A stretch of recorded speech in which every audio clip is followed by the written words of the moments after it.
How do we know when we have a chain? A chain is when 3 or more blocks are on the same line. For example, in this case, we have 3 number 2s in here. So those 3 2s correspond to a chain.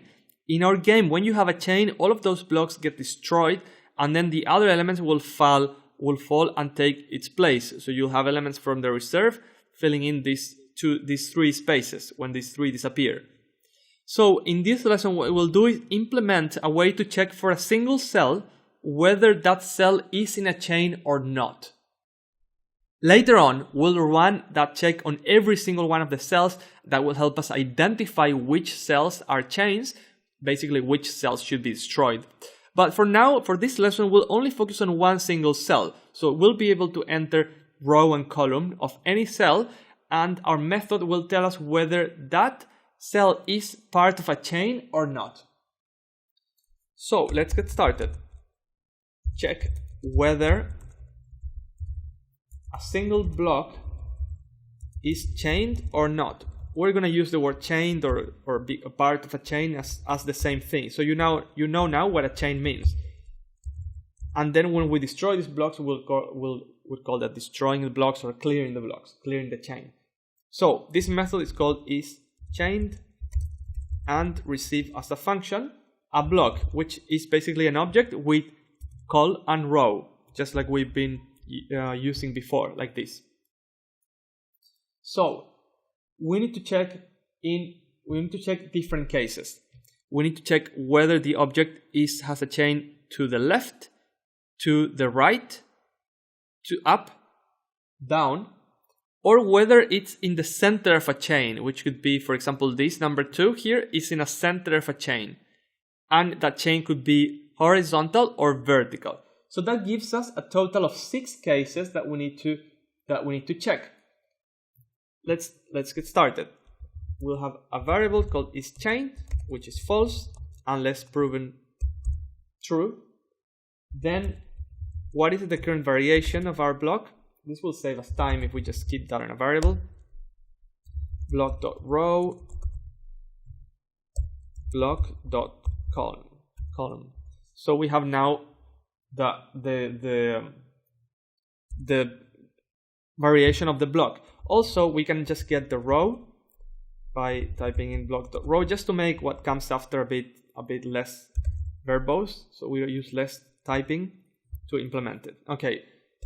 So let's check for the left. What we want to check is whether the variation is equal to the element located at the same row of our current element, but one column to the left. Then again, also, the follow-up one, the one 2 columns away, needs to be the same as well. So, for example, in this one, if this is the one we're checking, we have the one to the left and then the other one to the left. So that's column -1 and column -2. So we need to check those 2. If both of them are the same variation, then isChained equals true. Or we could just assign this whole thing to isChained. It doesn't really matter. So, for the right, the process is very similar. But instead of going minus, we go plus.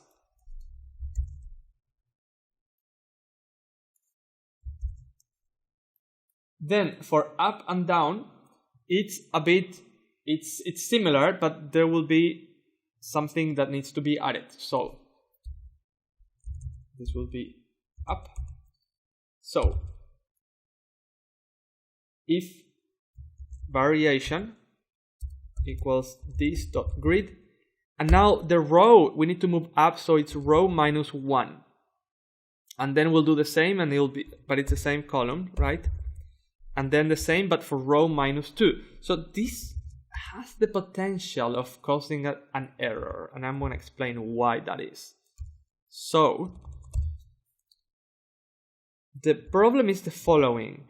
If this value doesn't exist, so if we're already on the top row, Or if we are in this row, then this one also won't exist.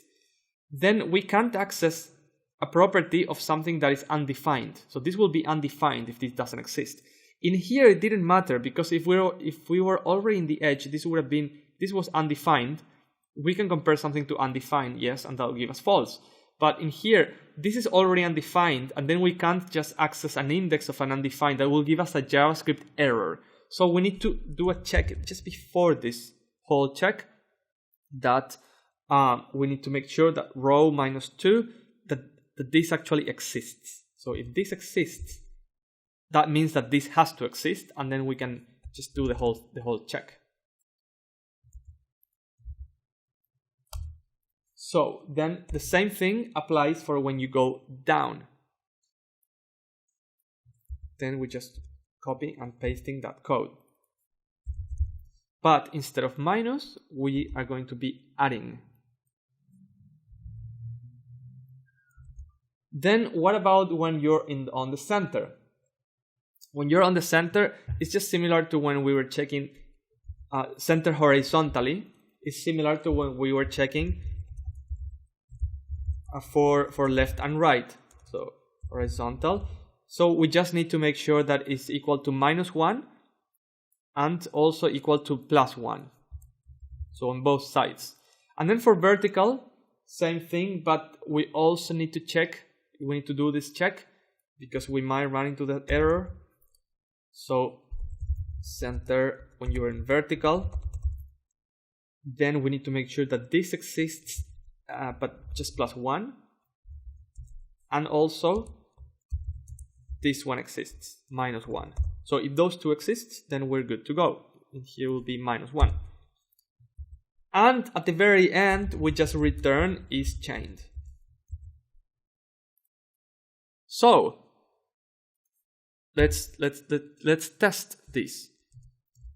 We just need an individual cell to play with, and this is called isChained. 0, 0 is not chained to anything, so it should give us false. Let's find one that is changed. How about this one? This would be in row number 1, which equals 0, 1, and column position 7. So let's check that one.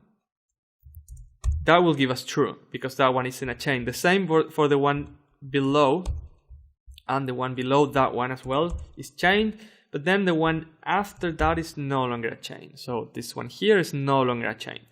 So to summarize, we are checking to see if an individual cell or block is in a chain. For what we need to check 6 cases: left, right, up, down, center, horizontal, center, vertical.